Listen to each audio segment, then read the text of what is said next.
My name is Ava Hart. I am 34 years old, and I live in the suburbs of Chicago. I sat at the defense table, my hands folded tightly on the cold, polished wood. The courtroom smelled like floor wax and old paper. My name is Ava Hart. I am 34 years old. To the lawyers in this room, I am just a defendant being sued for $5.5 million. Across the aisle, a man and a woman were whispering and giggling. Kevin and Karen. My biological parents. They looked so confident in their stiff, new suits. They thought this was just a payday. They had abandoned me at O'Hare Airport when I was 5 years old. They left me with nothing but a small backpack and a terrified heart. They didn't want me then. But now that my adoptive father, the man who actually saved me, had died and left me his fortune, they suddenly wanted to be parents again. They didn't look at me with love. They looked at me like a bank vault they were about to crack open. They were laughing because they thought I was weak. They thought I was just a scared orphan. They kept checking their watches, looking at the empty high bench at the front of the room.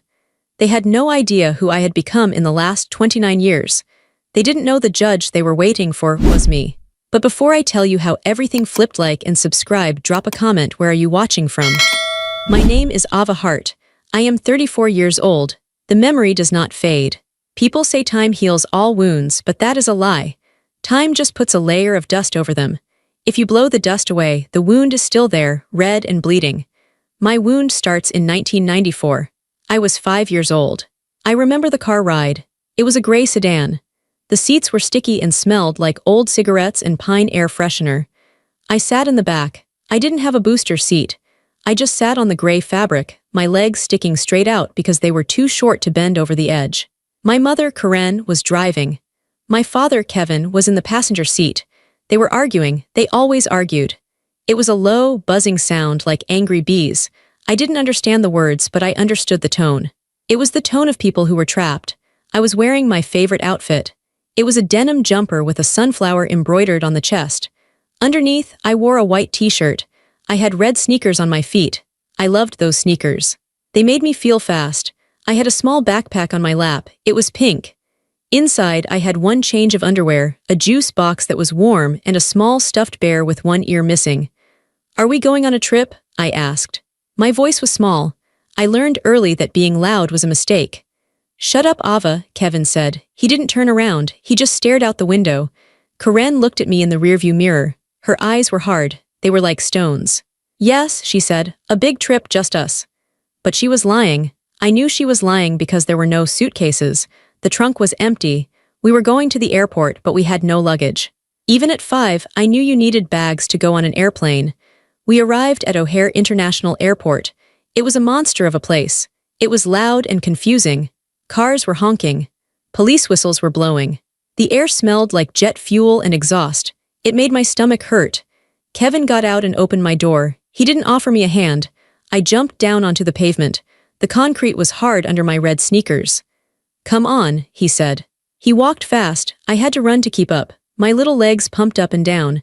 I clutched my pink backpack straps tight. I was afraid of getting lost. The airport was so big. The ceiling was so high. It felt like the sky was made of metal beams and fluorescent lights. We walked past the check-in counters. We walked past the people hugging and crying. We walked past the gift shops with the spinning racks of magazines. We went down an escalator. I was scared of escalators. I thought they would eat my shoelaces. I reached for Karen's hand, but she pulled it away. She pretended to fix her purse strap. We went to the lower level. It was the baggage claim area. The air was colder down there. The carousels were spinning, spitting out black and blue suitcases. People were fighting for position, grabbing handles, dragging bags away. Kevin didn't stop at the regular carousels. He kept walking. He walked to the far end of the terminal. It was quieter there. The lights seemed dimmer. There was a sign that said oversized baggage. This was where the weird things came out. Golf clubs, skis, dog crates. Big boxes taped shut. There was a metal bench bolted to the floor. It was perforated steel, cold and uncomfortable. "Sit here," Kevin said. I sat. The metal was freezing through my denim jumper. My feet dangled above the speckled floor tiles. Karen wouldn't look at me. She was looking at the sliding doors where the taxis were lining up outside. She looked nervous. She kept tapping her foot. Kevin crouched down. He was eye level with me. He smelled like spearmint gum and sweat. "Ava, we have to go talk to a man about tickets," he said. You stay right here, do not move. Can I come? I asked. No, he snapped. Then he softened his voice, but it sounded fake. It sounded like the voice used on TV commercials. We need you to play a game, it's a counting game. I liked games. Okay. I want you to count the bags, he said. He pointed to the oversized baggage door. Count them as they come out. When you get to 500, we will be back with ice cream. Ice cream? My eyes widened. Yes, chocolate, but you have to count. Don't look for us, look at the bags. If you look for us, you lose the game and no ice cream. Understand? I understand, I said. Start counting, he said. 1, I whispered as a set of golf clubs slid onto the belt. Kevin stood up. He looked at Karen. He nodded once. They turned around and walked away. They walked fast. They didn't look back, not once. I watched their backs. I watched Kevin's brown leather jacket. I watched Karen's blonde hair bouncing on her shoulders. I wanted to call out to them. I wanted to say, wait, I'm scared, but I wanted the ice cream, and I wanted to be a good girl, so I turned my head back to the conveyor belt. 2, I said. A large cardboard box came out. 3, a stroller. I sat there on that metal bench. I was a statue of obedience. I counted, I concentrated, I took my job seriously. 4, 5, 6, the numbers went up. The time went by. At first it was okay. There were people around. A man picked up the golf clubs. A woman took the stroller. They glanced at me, but they didn't stop. They probably thought my parents were just in the bathroom. 22, 23. My legs started to fall asleep. The cold from the bench was seeping into my bones. 51, 52. It started to get quiet. The rush of passengers from a flight died down. The carousel stopped moving. It just hummed and went still. I waited. I swung my legs. I checked my numbers. Maybe I missed one. The belt started again 10 minutes later. A new flight had landed. 53, I said. I was thirsty. I remembered my warm juice box in my backpack. I wanted to drink it, but I was afraid that if I looked down to unzip my bag, I would miss a piece of luggage. I couldn't lose the game. Kevin said 500. An hour passed. Then 2. I had to use the bathroom. I squeezed my legs together. I rocked back and forth. Hold it, Ava, hold it. 110, I whispered. My voice was raspy. The airport changed. The light coming through the sliding doors turned from gray to dark blue, then to black. Night was falling. My stomach grumbled. It hurt. People walked by. They looked at me differently now. Earlier, they looked with disinterest. Now they looked with concern. They saw a little girl in a sunflower dress, alone, sitting on a metal bench for hours. A security guard walked past on a Segway. He slowed down. He looked at me. I looked at the belt. 140, I said loudly, so he would know I was busy. He moved on. I started to cry around number 200. I didn't sob, I just let the tears fall. They were hot on my cold cheeks. I knew deep down in my stomach that something was wrong. 500 was a big number. It was taking too long. Where was the ice cream? Where were they? I imagined them laughing. I imagined them eating dinner without me. The cold was unbearable now. I wrapped my arms around myself. I pulled my knees up to my chest, putting my red sneakers on the bench. 290, I whispered into my knees. I fell asleep sitting up. I couldn't help it. I was 5. I was exhausted from fear. I woke up because someone was touching my shoulder. I jumped. I gasped. 300, I yelled, trying to get back in the game. It wasn't Kevin. It wasn't Karen. It was a man. He was old. He had white hair and a kind face. He was wearing a gray suit, but it looked rumpled, like he had been traveling for a long time. He had a briefcase in one hand and a cane in the other. He was kneeling in front of me just like Kevin had, but his eyes were different. Kevin's eyes were like ice. This man's eyes were like warm tea. "Hello there," he said. His voice was deep and scratchy. I stared at him. I wiped the sleep crust from my eyes. "I have to count," I said. "I'm not at 500 yet." The man frowned. The lines on his forehead deepened. "Who told you to count, little one?" "My daddy and my mommy. They went to get tickets. And ice cream." The man looked around the empty baggage claim area. It was almost midnight. The carousel was turned off. The airport was quiet, except for the cleaners buffing the floors. "How long have you been sitting here?" he asked. Since the sun was up," I said. The man's face crumbled. It looked like he was in pain. He put his hand on my small knee. His hand was warm. "My name is William," he said. "I don't think they're coming back with the ice cream, sweetheart." "They have to," I said. I started to panic. My chest felt tight. "They promised. I just need to get to 500. William shook his head slowly. "No. You don't need to count anymore. The game is over." He stood up. He looked angry, but not at me. He looked angry at the world. He took off his suit jacket. It was heavy wool. He wrapped it around my shoulders. It smelled like pipe tobacco and old paper. It was the best smell I had ever smelled. It smelled like safety. "Come with me," he said. He held out his hand. I looked at the baggage belt. I looked at the door. I looked at his hand. I knew. In that moment, I knew. Kevin and Karen were gone. I was just a piece of luggage they didn't want to claim. I was oversized. I was too heavy, so they left me. I took William's hand. He didn't take me to security immediately. He took me to a vending machine. He bought me a bottle of water and a bag of chocolate chip cookies. He sat with me while I ate them like a starving animal. Then, he called the police. I remember the flashing lights. I remember the female officer who smelled like peppermint. I remember being carried. But mostly, I remember William. He didn't leave. He stayed while the police asked me questions I didn't know how to answer. "What's your last name?" "Hart, Ava Hart." "Where do your parents live?" "In the house with the blue door." They couldn't find them. Kevin and Karen had vanished. The address I gave led to an empty rental house. They had cleared out. They had planned this. They didn't just leave me at the airport, they left their whole lives to get away from me. I went into the system. Foster care, it was a scary place. Loud houses, mean older kids. Social workers who looked tired all the time. But William kept coming back. He wasn't a relative. He was just a stranger who found a girl on a bench, but he visited. He brought me books. He brought me a new bear to replace the one with the missing ear. It took 2 years. The courts were slow, but William fought for me. He was rich, I learned later. He was a retired lawyer.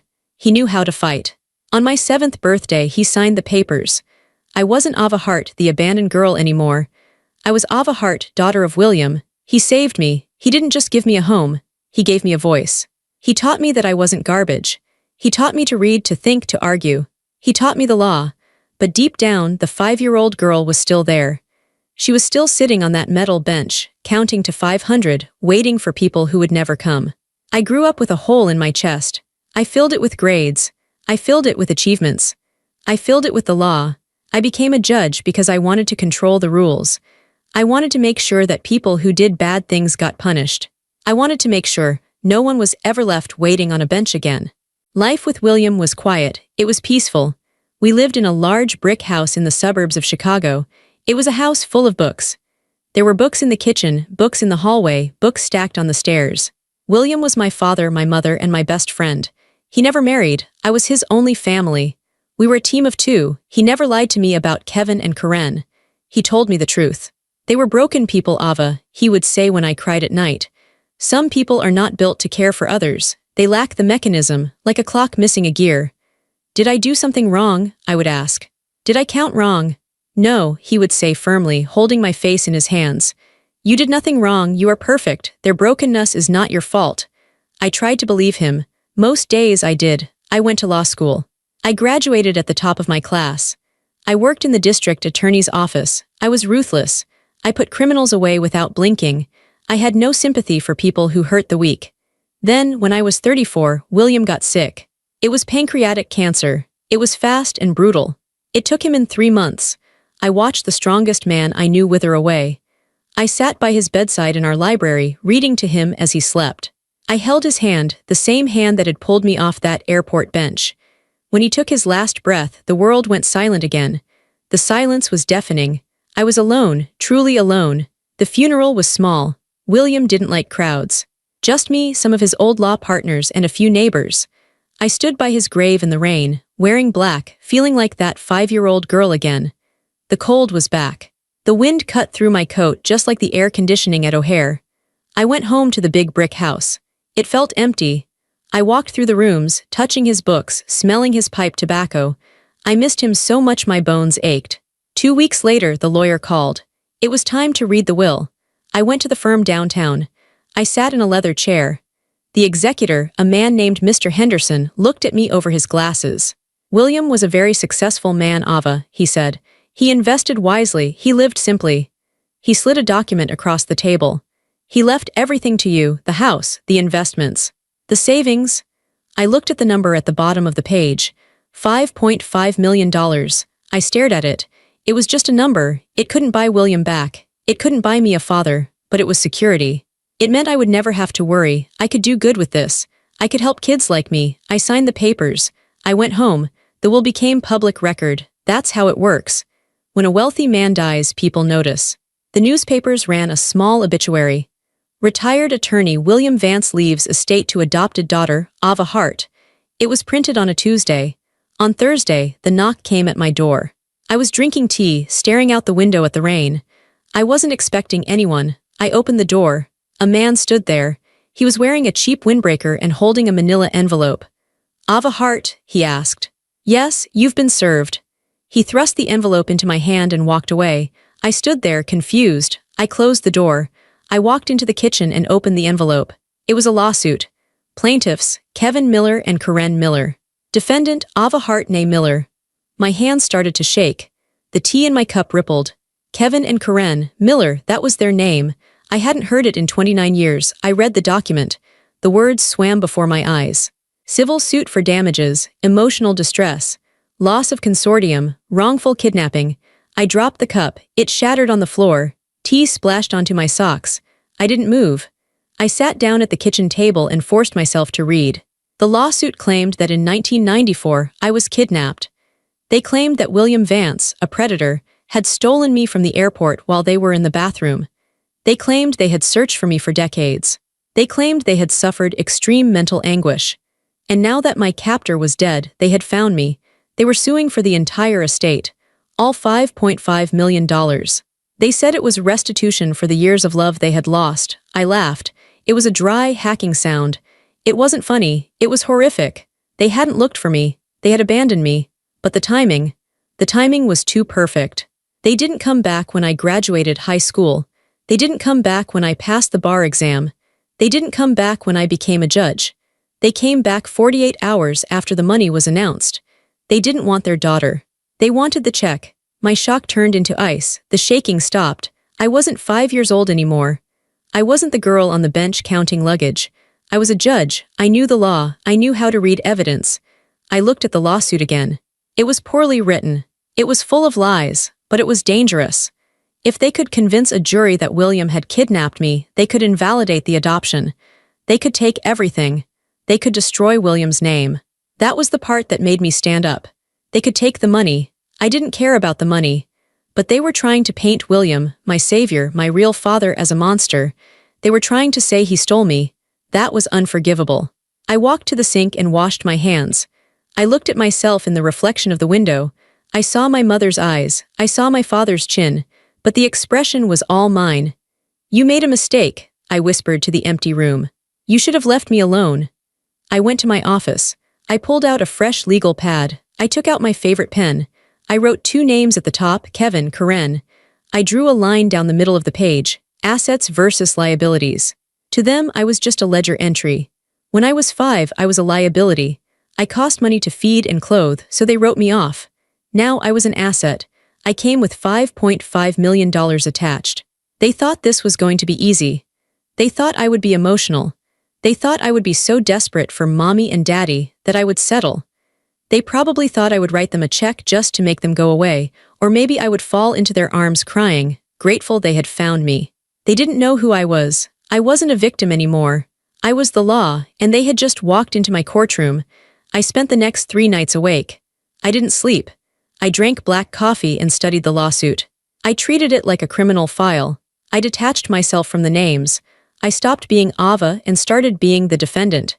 It is a survival mechanism. If you let the emotions in, you drown. If you look at the facts, you can swim. I laid the pages out on my dining room table. The narrative they had constructed was impressive in its audacity. They claimed that on November 14, 1994, they were a happy young couple taking their daughter on a vacation to Disney World. Lie, we had no luggage. They claimed they went to the restroom together, leaving me on a bench for 2 minutes. Lie, I counted to 300. I was there for 6 hours. They claimed when they came out, I was gone. They claimed they ran through the airport screaming my name. They claimed security ignored them. Lie, William found me alone in a deserted terminal at midnight. I looked at their signatures at the bottom of the complaint. Kevin Miller, Karen Miller. The handwriting was jagged, aggressive. I started to profile them. In my line of work, you learn to spot narcissists. A narcissist does not see people as humans, they see them as objects.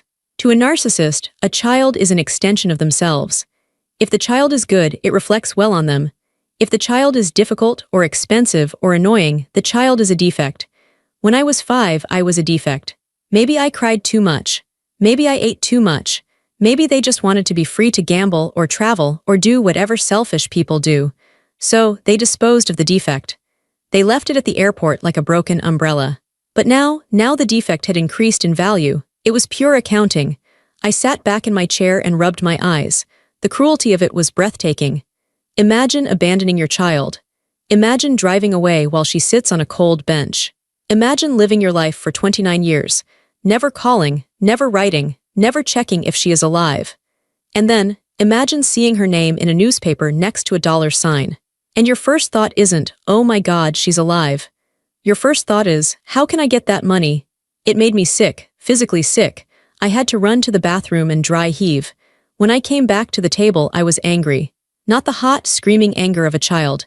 The cold, focused anger of a predator. They wanted to play games. Okay, I looked at the dates. Why did they wait 48 hours? Why not 24? Because they needed a lawyer. They had to find someone sleazy enough to take the case. I looked up their lawyer. Saul Goodman types exist in real life. His name was Barry Ritz. His website was flashy. We get you paid. He was an ambulance chaser. He probably took the case on contingency. He would get 30% if they won. He didn't care about the truth either. He just saw the $5.5 million. I needed help. I couldn't represent myself. A lawyer who represents herself has a fool for a client. I was too close to this. I needed someone cold. Someone who liked digging in the dirt. I picked up my phone. It was 3 a.m. I dialed a number I hadn't called in years. Marcus' voice on the other end was groggy. Ava, it's 3 in the morning. Is someone dead? No, I said, but some people are about to wish they were. Marcus was a forensic accountant. He used to work for the FBI. He could find a penny hidden in a haystack of tax returns. He was grumpy, antisocial, and brilliant. I need you to find everything, I said. I need tax returns from 1994 to present. I need credit card statements. I need gambling records. I need to know where they lived, what cars they drove, and how much money they lost. Who are we targeting? Marcus asked, hearing the edge in my voice. My parents, I said. There was a silence on the line. Marcus knew my story. He knew about the airport. I'm on my way, he said. Marcus arrived at 4:30 a.m. with a laptop and a box of donuts. He didn't ask how I was feeling. He just sat up on the dining room table. Give me names and social security numbers if you have them, he said. I had them from the lawsuit. Kevin James Miller, Karen Sue Miller. Marcus's fingers flew across the keyboard. He had access to databases that normal people didn't know existed. LexisNexis, TLO, old credit headers. Okay, let's go back to 1994, he muttered. We worked in silence as the sun came up. Here they are, Marcus said around 7 a.m. 1994 tax return, joint filing. He turned the screen to me. Income $22,000. Occupation, Kevin bartender. Karen unemployed. Dependents, Ava Miller. They claimed you, Marcus said. Of course they did, I said, for the tax deduction. Wait, Marcus said. He squinted at the screen. Look at 1995. He pulled up the next year. Income. $470,000, I gasped. What? How did they make $500,000? They were a bartender and unemployed. Marcus scrolled down. It's not listed as wages. It's listed as other income/settlement. Settlement, I asked. From what? It doesn't say, but that's a huge jump, Ava. That's life-changing money in 1995. Where did it go? I asked. Marcus clicked through to 1996. Income, $18,000. Gone, Marcus said. They burned through $470,000 in 1 year. How do you spend that much that fast? Gambling, I said. I remembered the conversation in the car. The mention of tickets. Not plane tickets. Lottery tickets, betting slips. Let's check the courts, Marcus said. If it was a settlement, there might be a lawsuit filing. He switched databases. He started searching civil records in Cook County from 1994 and 1995. Nothing in Cook County, he said. Let's try federal. He searched Pacer. Bingo, he whispered. He clicked a file. Kevin and Karen Miller v. Oceanic Airlines. Filed, January 1995. Cause of action, wrongful death/negligence. My heart stopped. Wrongful death, I whispered. Marcus opened the PDF. It was a scanned image of an old typewriter document. I read the summary. Plaintiffs allege that on November 14, 1994, due to the gross negligence of Oceanic Airlines security, their daughter, Ava Miller, was abducted from the terminal and is presumed deceased. The airline failed to secure the exits. The airline failed to monitor the baggage claim. They sued the airline. They abandoned me. They left me there on purpose. And then they turned around and sued the airline for losing me. They settled, Marcus said, reading the final judgment. The airline paid them $450,000 to shut up and go away. It was a nuisance settlement, cheaper than a trial. They sold me, I said. My voice was shaking. They didn't just leave me, they sold me for $450,000. But wait, Marcus said. To get a wrongful death settlement, you usually need a death certificate. Or at least an affidavit. He scrolled to the exhibits attached to the file. Exhibit A, Affidavit of Kevin Miller. I, Kevin Miller, swear under penalty of perjury that my daughter, Ava Miller, has not been seen or heard from since the incident. We have exhausted all search efforts. We believe her to be deceased. Dated, December 20, 1994. That was 1 month after they left me. 1 month, they didn't search, they didn't look. They waited 30 days, declared me dead, and cashed the check. I stared at the screen. I stared at my father's signature. This was it. This was the smoking gun. If they declared me dead in 1995 to get money, they couldn't sue me now claiming they were searching for me. They had trapped themselves. Print it, I said, print everything. Marcus looked at me. He looked a little scared. I think I looked scary. I felt cold like the metal bench, but I also felt strong. What are you going to do? He asked. I'm going to court, I said, and I'm going to introduce them to the daughter they killed. I stood up. I felt a strange sense of calm. The mystery was gone. The question of why didn't they love me was answered. It wasn't about love. It was never about love. It was about business. And in business, you have to read the fine print. They had made a fatal error. They forgot that the little girl they left behind had grown up to be a judge. And judges don't like perjury. Get your suit, Marcus, I said. We have a deposition to prepare for. We're not going to settle, he asked. No, I said. We're going to trial. I walked to the window and looked out at the rain. I touched the glass. Count to 500, Kevin had said. Well, Kevin, I'm done counting. Now you're going to pay. The paper felt heavy in my hand. It was just a standard piece of legal stationery, yellowed with age, scanned into a digital file and then printed out on my crisp white paper. But it weighed a ton. It weighed exactly as much as a 5-year-old girl. It was the affidavit. I sat in my office with the door locked. The rain was still hammering against the window, washing the world clean, but I felt dirty. I felt covered in a grime that wouldn't wash off. I read the words again. I, Kevin Miller, being of sound mind. That was a joke. A man of sound mind doesn't leave his child on a metal bench to freeze. A man of sound mind doesn't trade his flesh and blood for a settlement check. I looked at the date next to the signature. December 20, 1994. It was 5 weeks after they left me. 5 weeks. That was the mourning period. That was how long it took them to decide I was better off dead to them. They hadn't spent those 5 weeks passing out flyers. They hadn't spent them calling hospitals. They had spent them negotiating with an airline's legal team. They sold me, I said aloud. The room absorbed my voice. They sold me for $450,000. I did the math. I couldn't help it. I was a creature of logic now. If I weighed 40 pounds back then, they sold me for about $11,000 a pound. That was the market rate for their daughter. I picked up the phone and called my lawyer. I didn't hire a family lawyer. I didn't hire a probate lawyer. I hired a shark. His name was Elias Thorne. He was the kind of lawyer other lawyers hated. He was mean, he was expensive, and he didn't care about feelings. He cared about winning. Elias, I said when he answered, I have something. Is it good? He asked. It's a kill shot. I met him at his office an hour later. I laid the documents out on his mahogany desk. The 1995 lawsuit. The settlement agreement, the affidavit declaring me dead. Elias read them in silence. He was a man who rarely showed emotion. He had seen it all. Murders, corporate fraud, embezzlement. But as he read Kevin's sworn statement, his eyebrows went up, just a fraction. This is evil, he said softly. I know, I said. They signed a sworn statement saying you were deceased, Elias said, tapping the paper. They took the money based on that fact. If you were alive, the settlement would have been for kidnapping or negligence, not wrongful death. The payout for death is higher. They killed me on paper to maximize the profit, I said. Elias looked at me. For the first time I saw pity in his eyes. I hated it. Don't, I said. Don't feel sorry for me, just tell me if this wins the case. Elias leaned back. A slow, cold smile spread across his face. Ava, this doesn't just win the case. This sends them to prison. This is perjury. This is insurance fraud. And since they filed a new lawsuit this week claiming they've been looking for you, it proves the current lawsuit is fraudulent too. They are walking into a trap.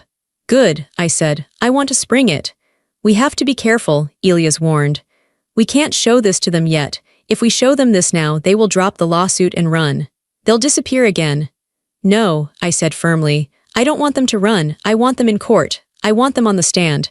I want them to swear under oath that they looked for me. You want to perjury trap them, Elias said.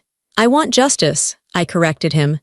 They used the court system to sell me in 1995. I'm going to use the court system to destroy them in 2024. We spent the next week preparing. It was grueling.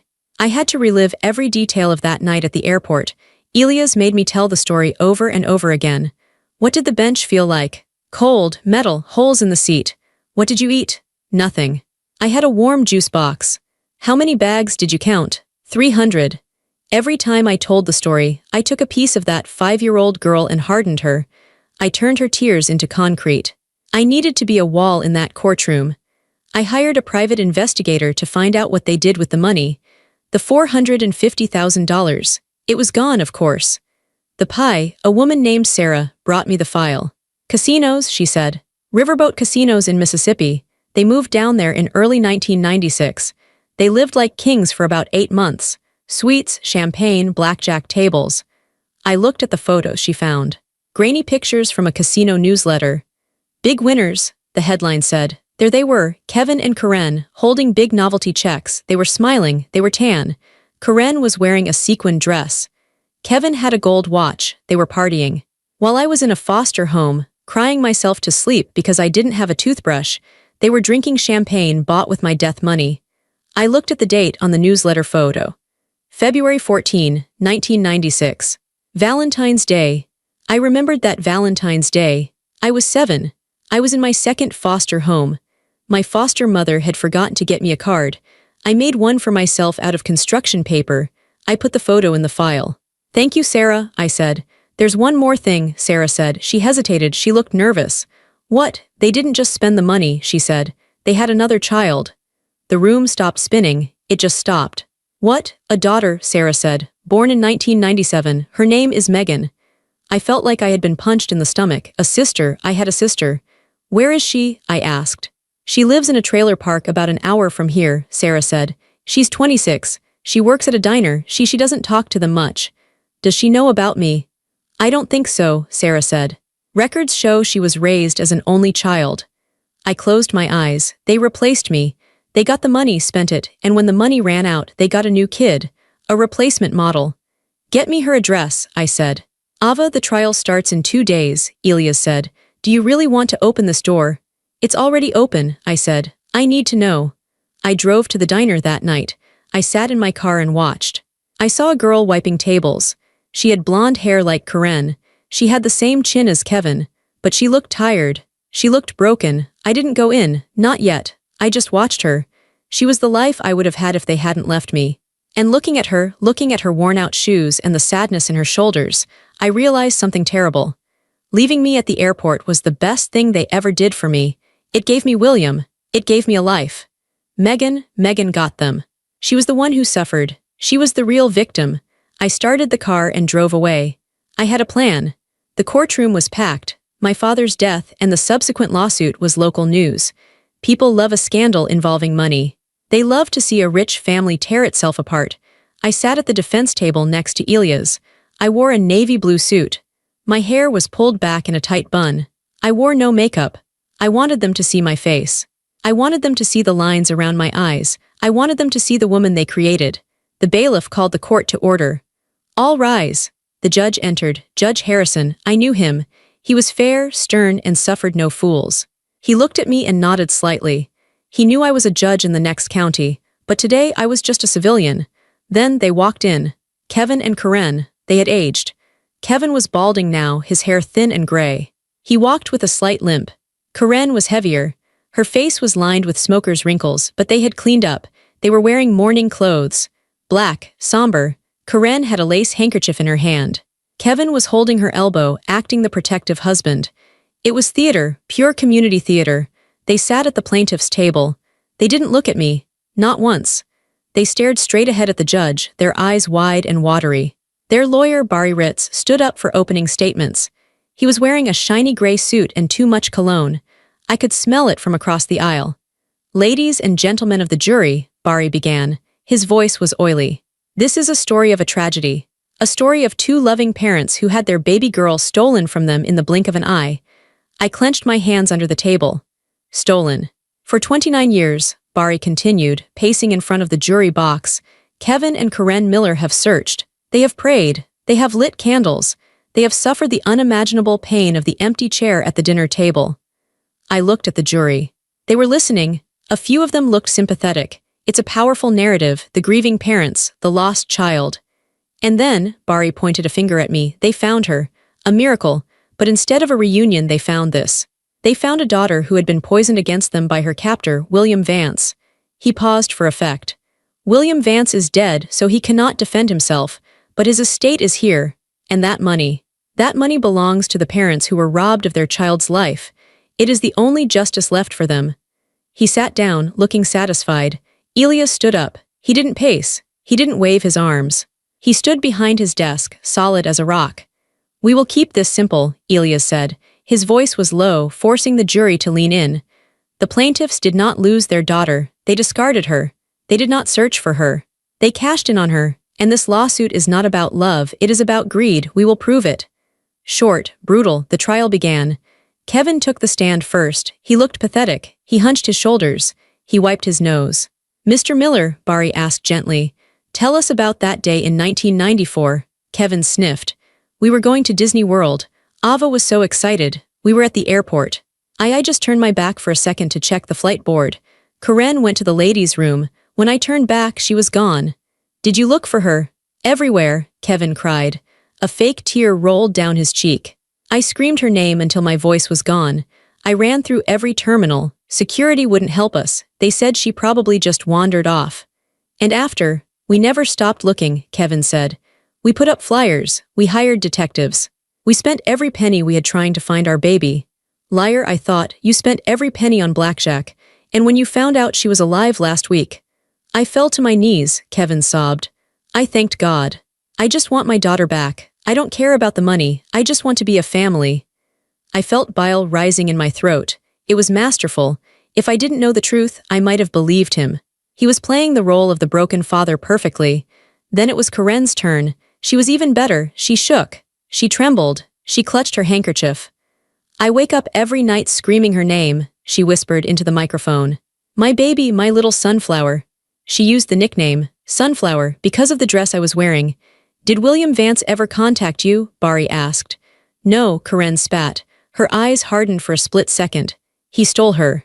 He kept her for himself. He was a monster." I had to look down. I looked at the table. I focused on the grain of the wood. If I looked at her, I would scream. She was defiling William's memory. William, who sat up with me when I had nightmares. William, who paid for my braces. William, who loved me when she didn't. "Cross-examination?" the judge asked. Elias stood up. "Mrs. Miller," Elias said calmly, "you say you searched for Ava for 29 years. "Yes," Karen said. "Every day. Did you hire a private investigator?" "Yes, many. Can you name one?" Karen blinked. It was a long time ago. I don't remember the names." "Did you keep records of these investigations?" We lost a lot of papers in a move," she stammered. "I see," Elias said. "No further questions." He let her off the hook. I looked at him, confused. Why didn't he destroy her? Elias sat down and scribbled a note on his legal pad. "Wait for the kill." The prosecution rested. They felt good. They felt they had won the jury's hearts. Kevin and Karen were holding hands, looking brave and tragic. "Defense, call your first witness," Judge Harrison said. Elias stood up. He didn't call me. "The defense calls Megan Miller." The air left the room. Kevin and Karen froze. Their heads snapped toward the back of the courtroom. The color drained from their faces so fast it looked like a magic trick. They looked like ghosts. The double doors opened. Megan walked in. Megan looked terrified. She was wearing a simple gray cardigan and black slacks. She looked like she was dressed for church. Her hands were shaking. I had met her the night before. I had gone into the diner. I had told her everything. I showed her the photos. I showed her the lawsuit. I told her who I was. She had cried for an hour, then she got angry. Now she was walking past our parents. Kevin reached out a hand. Megan, he whispered. She didn't look at him. She walked straight to the witness stand and sat down. State your name for the record, the clerk said. Megan Miller, she said. Her voice was small but clear. Megan, Elias asked gently. Who are the plaintiffs in this case? My parents, she said. Kevin and Karen Miller. And do you know the defendant, Ava Hart? Megan looked at me, her eyes filled with tears. I do now. She's my sister. A murmur went through the courtroom. The jury was leaning forward. This was the twist they hadn't expected. Megan, Elias said. Growing up, did your parents ever mention Ava? No, Megan said. Never? Did you see pictures of her? No. Did they ever talk about a lost child, a missing sister? No, she said firmly. I was raised as an only child. I didn't know I had a sister until yesterday. Kevin stood up. This is a lie, he shouted. Sit down, Mr. Miller. Judge Harrison banged his gavel. One more outburst and I will hold you in contempt. Kevin sank back into his chair. He looked sick. Elias continued. Megan, your parents testified that they spent every penny searching for Ava. Can you tell us about your financial situation growing up? Megan took a deep breath. We were poor. But confusingly poor. Explain that. We lived in a trailer, she said. But there were always remnants of money. Fancy clothes that didn't fit anyone, expensive watches that didn't work, and we went to casinos. A lot, casinos. Yes, every weekend. They would leave me in the motel room with a bucket of fried chicken and go to the boat. They loved to gamble. Did they ever talk about where the money came from? Once, Megan said. She looked at her mother. Karen was staring at her with pure hatred. I was 16. We were fighting about money for a school trip. Mom was drunk. She screamed at me. She said, we used to be rich, we had a windfall. And we blew it on bad luck. A windfall, Elias repeated. Yes. Did they ever seem sad, grieving? Megan shook her head. No, they were bitter, they were angry at the world. But they weren't sad, they never lit candles. They never prayed for anyone but themselves. Thank you, Megan. Barry Ritz, the slimy lawyer, tried to cross-examine her. Megan, he sneered. You're just jealous, aren't you? Jealous that your sister has millions and you wait tables. Objection, Elias shouted. Sustained, the judge said. I'm not jealous, Megan said, cutting through the noise. I'm horrified. They threw her away like trash. And they treated me like a burden. I'm here because I don't want them to hurt her again. She stepped down. The room was buzzing. The narrative of the grieving parents was cracking, but it wasn't broken yet. It was just he said, she said. It was time for the hammer. The defense calls Ava Hart, Elias said. I stood up. I smoothed my skirt. I walked to the stand. I sat in the chair. I looked at the jury. I didn't cry. I didn't shake. I was a judge. This was my office. Ava, Elias said, tell us about November 14, 1994. I told them. I told them about the counting game. I told them about the cold bench. I told them about the numbers. 1, 2, 300. I spoke calmly. I spoke clearly. The courtroom was dead silent. You could hear a pin drop.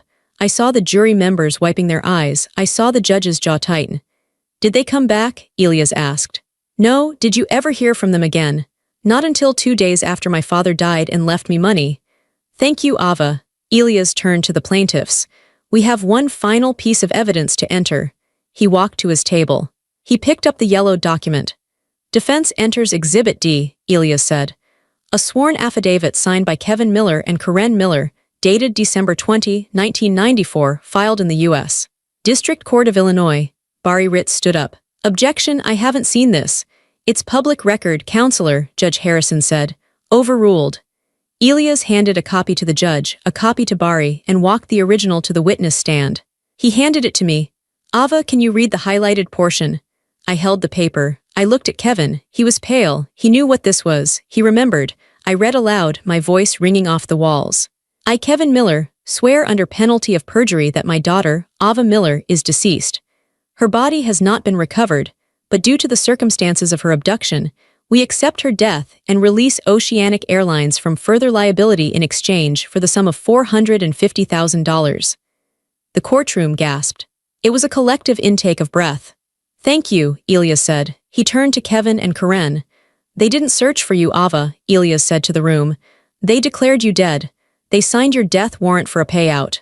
And today, they sat in this chair and lied to this court, claiming they searched for 29 years. He looked at the judge. Your Honor, the defense moves for an immediate dismissal with prejudice. And we would like to refer this matter to the district attorney for charges of perjury and fraud. Kevin jumped up. We didn't know, we thought she was dead. Sit down, the judge roared. The judge looked at the paper. He looked at Kevin. He looked at Karen. His face was red with fury. Judges hate many things, but they hate being lied to in their own house most of all. Mr. Ritz, Judge Harrison said, his voice dangerously low. Did you know about this document? No, Your Honor, Barry was sweating. He was backing away from his own clients. I had no idea. I withdraw as counsel. You can't withdraw, Karen shrieked. Fix this? It is not fixable, the judge said. You have committed perjury in my courtroom. You have filed a frivolous lawsuit based on fraudulent claims. He turned to the bailiff. Dismiss the case.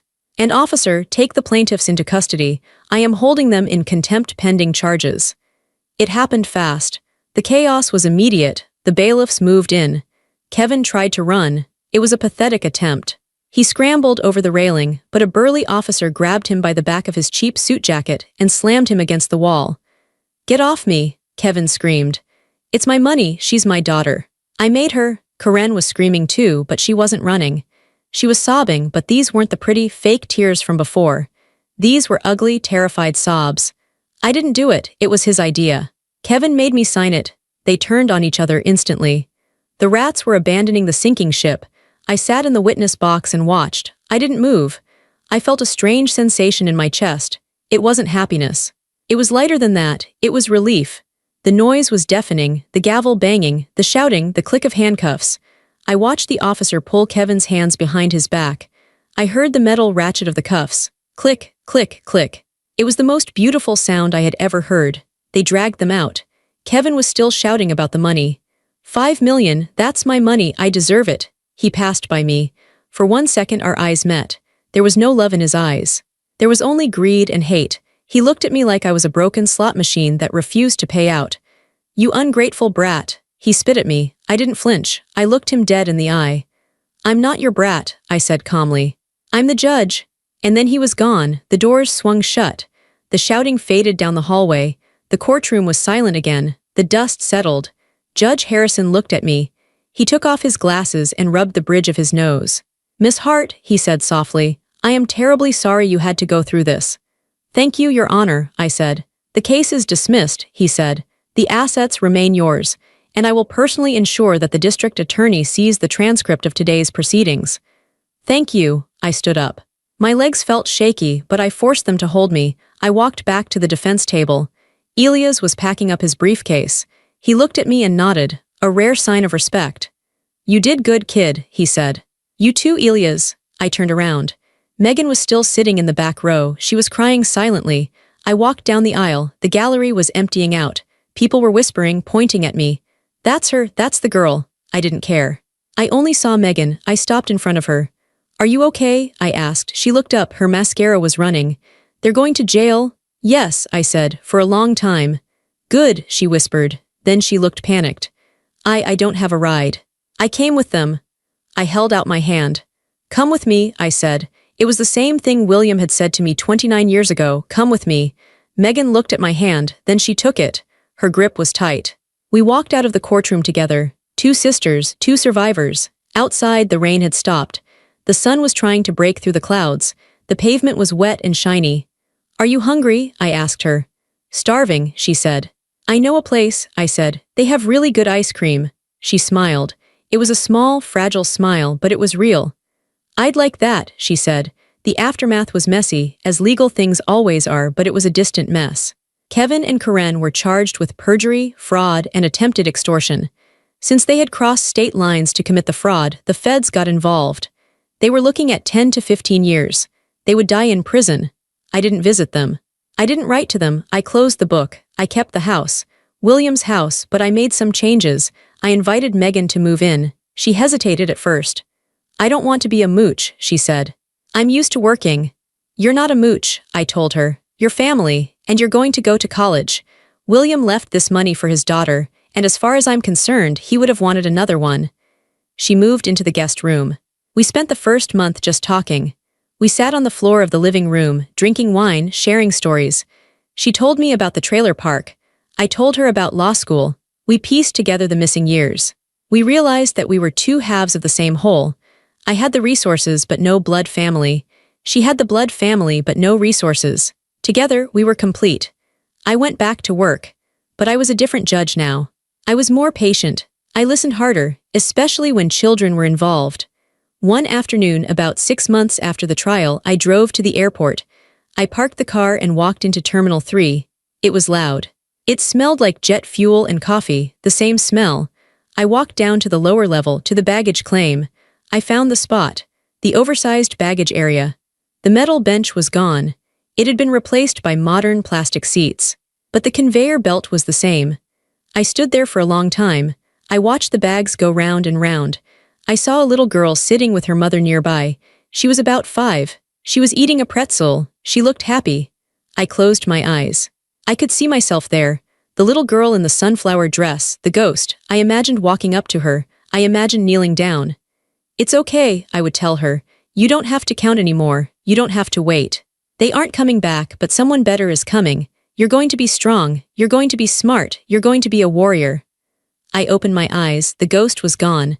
I reached into my purse and pulled out a red scarf. It was old. It was the scarf William had bought me that first winter. I had kept it all these years. I wrapped it around my neck. It was soft and warm. I wasn't the baggage anymore. I wasn't the unclaimed item. I walked out of the sliding doors. The automatic doors whooshed open. The air outside was crisp and cool. My phone buzzed. It was a text from Megan. Dinner's ready. I made tacos. Don't be late. I smiled. I walked to my car. I got in. I checked my mirror. The woman in the reflection looked back at me. She looked steady. She looked peaceful. I started the engine and drove home.